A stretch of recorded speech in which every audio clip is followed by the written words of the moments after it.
Hi friends, ఈరోజైతే మేము బల్కంపేట ఎల్లమ్మ తల్లి ఆలయ దర్శనానికి అయితే వచ్చాము. ఇక్కడ మా అక్కయ్య వాళ్ళ మనవరాలి పుట్టింటికల కార్యక్రమం ఉండడం వల్ల మేము బల్కంపేట ఆలయాన్ని దర్శించుకోవడానికి వచ్చాము. సో హైదరాబాద్లో బల్కంపేటలోని ఎల్లమ్మ ఆలయాన్ని సందర్శిస్తే అష్టాదశ శక్తి పీఠాలను దర్శించిన ఫలం అని చెప్తారన్నట్టు. ముగ్గురమ్మల మూలపుటమ్మ, సృష్టిలోని ఎల్ల జీవులకు అమ్మ ఎల్లమ్మ, చల్లని తల్లి బల్కంపేట ఎల్లమ్మ అని అంటారు. సుమారు 700 సంవత్సరాల నాటి సంగతి ఏంటంటే అప్పటికి ఇంకా హైదరాబాద్ నగరమే పుట్టలేదంట. బల్కంపేట అనేది ఒక కుగ్రామం, చుట్టూ పొలాలే ఉండేటంట. ఒక రైతు తన పొలంలో బావిని తవ్వుతుండగా బండరాయి అడ్డొచ్చినట్లు అనిపించిందంట. ఏంటా అని చూస్తే అమ్మవారి ఆకృతితో అతనికి దర్శనమిచ్చిందంట. భక్తితో అతను చేతులెత్తి మొక్కి ఆ విగ్రహాన్ని చూసి అందరినీ తీసుకొచ్చి అక్కడికి ఆ ఒడ్డుకు చేర్చుదామని ప్రయత్నించాడంట. ప్రయత్నిస్తే ఆ విగ్రహం కదలలేదంట. రైతు మరి ఎంతోమంది కలిసి ఎంత ప్రయత్నించినా విగ్రహం పైకి రాలేదంట. దాంతో శివశక్తులని తీసుకొచ్చి వాళ్ళతో అడిగించాడంట. వాళ్ళు ఏమని అన్నారంటే, ఈ అమ్మవారు బయటికి రావడం ఆ అమ్మవారికి ఇష్టం లేదేమో, అమ్మవారి అధిష్టానం ఏంటంటే ఇక్కడే ఉండి పూజలు అందుకోవాలని ఉందని చెప్పారంట. అంతటితో అక్కడ ఒక చిన్న బావి, ఆ బావి పక్కన ఈ ఉన్న ఒడ్డు మీద నుంచే పూజలు జరిపేవారంట. అక్కడికి చాలామంది భక్తులు వచ్చేవాళ్ళంట. తర్వాత అమ్మవారి మహిమలు చుట్టుపక్కల ప్రాంతాలకన్నింటికి తెలియడంతో ఒక చిన్న ఆలయాన్ని అక్కడ నిర్మించారంట. అప్పుడు ఆ కాలంలో రాజా శివరాజ్ బహదూర్ అనే సంస్థానాధీశుడు ఆధ్వర్యంలో ఈ ప్రాంతాన్ని బహదూర్ ఖాన్ గూడ అని పిలిచేవారంట అని చరిత్ర చెబుతుంది. ఇది కాస్త రాను రాను బల్కంపేటగా మారిందంట. ఇక్కడ ఎల్లమ్మ తల్లి బల్కంపేట ఎల్లమ్మగా ప్రసిద్ధి చెందిందని చరిత్ర చెబుతుంది. ముజ్జగాలకు మూలపుటమ్మ, సృష్టిలోని ఎల్ల జీవులకు అమ్మ కాబట్టి ఎల్లమ్మ తల్లి అంటారు. హేమలాంబ అను సంస్కృత నామము ఎల్లమ్మ. హేమము అనగా బంగారం, హేమలాంబ అనగా బంగారు తల్లి, ఎల్లమ్మ తల్లి అని. రేణుక అనగా పుట్ట చుట్టూ పుట్టలుండడం చేత రేణుక ఎల్లమ్మగా పేరు పొందిందని అంటారు. దేవాలయ రాజగోపురం ద్వారంలోని దక్షిణాన తూర్పు ముఖంగా మహాగణపతి, ఎదురుగా పోచమ్మ తల్లి విగ్రహాలు భక్తులకి ఆశీర్వదిస్తున్నట్లు దర్శనమిస్తాయి. నవవధూవరులు పెళ్లి బట్టలతో వచ్చి ఇక్కడ దర్శనం చేసుకోవడం ఇక్కడ ఆనవాయితీగా నడుస్తుంది. ఆలయంలో దేవతా విగ్రహాన్ని కూడా ప్రతిష్ఠించారు. ఇక్కడ నిత్యం నాగదోష నివారణ మరియు కాలసర్పదోష నివారణ పూజలు కూడా నిర్వహిస్తారు. అంతేకాదండో ఇక్కడ 18 అడుగుల రాజరాజేశ్వరి అమ్మవారి దర్శనం చూడండి ఎలా ఉందో. విగ్రహం కూడా ఉన్నది. ఆది, మంగళ, గురువారాలు అమ్మకి అత్యంత ప్రీతిపాత్రమని నమ్మకం. ఈ 3 రోజులు భక్తులు అధికంగా పాల్గొంటారు. ఏటా ఆషాఢ మాసం మొదటి మంగళవారం ఎల్లమ్మ కళ్యాణోత్సవం అత్యంత వైభవంగా నిర్వహిస్తారు. 3 రోజుల పాటు జరిగే ఉత్సవాన్ని తిలకించడానికి ముల్లోకాల నుండి దేవతలు వస్తారని భక్తుల నమ్మకం. లక్షల సంఖ్యలో భక్తులు దర్శించుకుంటారు. ఇక్కడ 4 మూలల నుండి వచ్చే శివశక్తులు బల్కంపేటను కైలాసగిరిగా భావిస్తారు.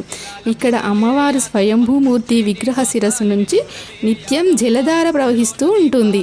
ఈ పవిత్ర జలాన్ని భక్తులు మహాప్రసాదంగా భావించి ఇండ్ల శుద్ధి చేసుకుంటారు. భూత, ప్రేత, పిశాచాది దుష్టశక్తులు మరియు శరీరంపై వచ్చే రుగ్మతలు కూడా తొలగుతాయని భక్తుల నమ్మకం.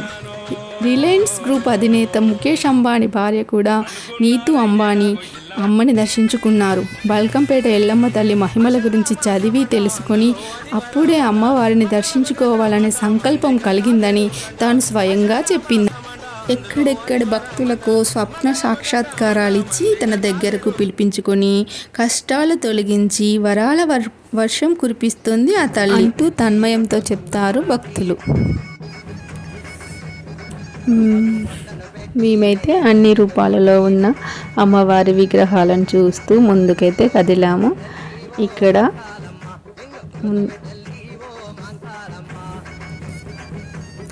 ఇక్కడైతే పక్కన పోచమ్మ తల్లి ఆలయం ఉంది. పోచమ్మ తల్లి దగ్గరికి భక్తులు అమ్మవారికి ఒడి బియ్యము, చీరలు, సారెలు అన్నీ కూడా పెడతారు. ఇక్కడ ఒకవైపు పోచమ్మ తల్లి ఆలయంలో దర్శనం కోసం ఇటు వచ్చాము. అమ్మవారికి మొక్కుకున్న వాళ్ళు ఒడి బియ్యం పోస్తారు అన్నట్టు. ఇక్కడ అర్చన మిగతా కార్యక్రమాలన్నీ కూడా చేస్తున్నారు అయ్యగారు.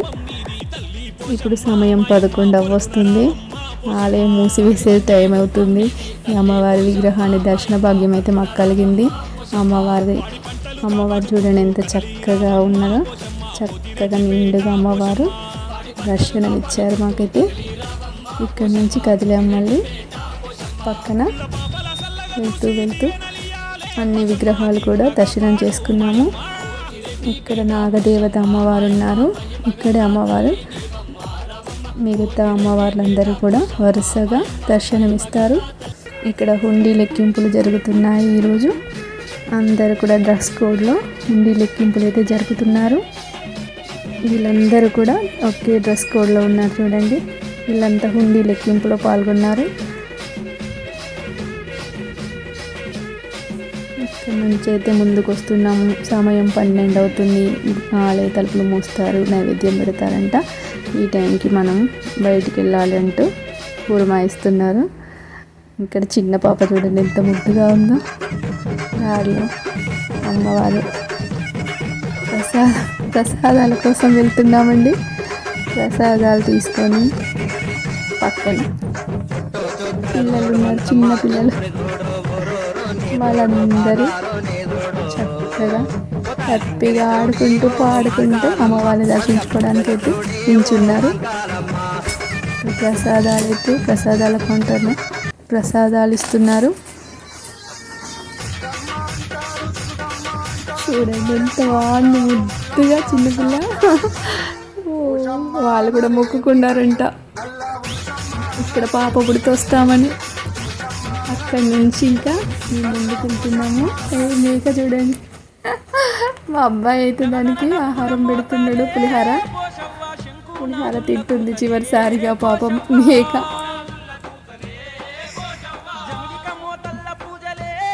అదండి సంగతి. ఇంకా ముందుకెళ్తే ఇదే అండి అమ్మవారు, రాజరాజేశ్వరి అమ్మవారి విగ్రహం. ఇక్కడ నుంచి బయటికి వచ్చేసాం మేము. ఇక్కడ మా వాళ్ళందరూ కూడా ఒక సత్రం తీసుకొని ఆ సత్రంలోనే వంటలు కార్యక్రమాలు చేసుకోవడానికి వచ్చామండి. అక్కడ చూడండి చిన్న కుక్క పిల్ల ఎంత ముద్దుగా ఉందో. పక్కన కూర్చున్నాం మేము. అక్కడ ఎదురుగా ఉంది కుక్క పిల్ల. హాయ్.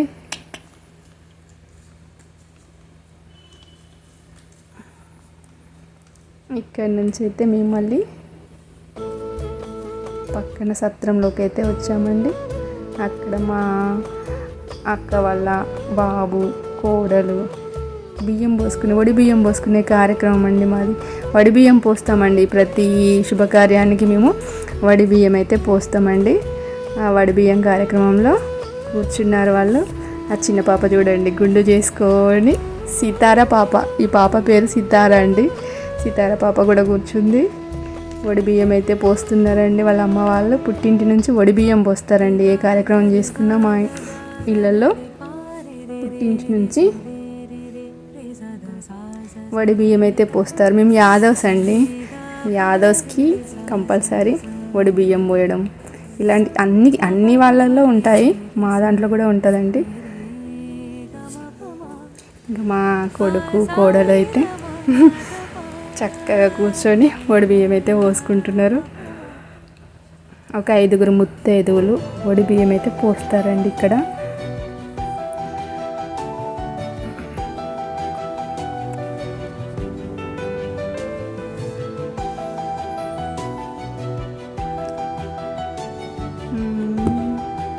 ఐదుగురు కూడా ముత్తైదువులు వడి బియ్యం అయితే పోస్తారు.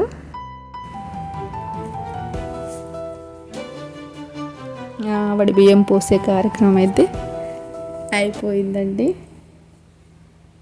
నెక్స్ట్ ఏంటంటే ఇంకా మా బంధువులందరూ కూడా భోజనాలకి ఎదురు చూస్తున్నారు. టైం అయితే అవుతుంది, ఆకలి అవుతుందంట ఒక్కొక్కరికి. ఇంకా అందరు వెయిటింగ్. మా బాబు, మా ఆడపడుచు, మిగతా అందరూ కూడా కూర్చున్నారు ఇక్కడ. ఇది పక్కనే ఉంటుందండి రూము. ఆ రూమ్లో మనం రెంట్ తీసుకొని అందులో కార్యక్రమాలు జరుపుకోవచ్చు అన్నట్టు. పెద్దగా ఉంటుంది హాలు. అక్కడైతే ఇంకా మా బంధువులందరూ కూడా ఇక్కడ ఉన్నారండి. అక్కడి నుంచి మేమందరం కూడా ఇంటి పక్కన వెళ్తున్నాము. చాలామంది వచ్చేవాళ్ళు కానీ ఈసారి అయితే రాలేదండి. కొంతమంది వరకే వచ్చారు. మా బంధువులందరూ రాలేదు. ఇక వాళ్ళ పనుల మీద రాలేదన్నట్టు. కొంతమంది వచ్చారు, వాళ్ళ బంధువులు మా బంధువులు. ఇక్కడ బట్టల కార్యక్రమం, బట్టలు పెడుతున్నారండి. వడి బియ్యం పోసినాక బట్టలు పెడతారు అందరికి. మా అక్క, మా బావ అన్నట్టు. మా అక్కయ్య, మా బావగారికి కూడా బట్టలు పెడతారు.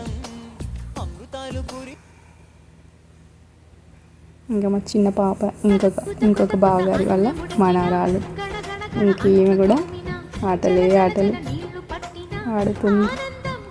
ఇంకా ఈరోజే మా కొడుకు బర్త్డే కూడా ఉన్నదండి. అందుకే కేక్ కట్ చేస్తున్నారు. కేక్ కట్ చేస్తున్నాడు మా బాబు. వాళ్ళ పాపతో కట్ చేపిస్తాను. కట్ చేయడం అయిపోయింది. ఇంక అందరికీ పెడుతున్నారు.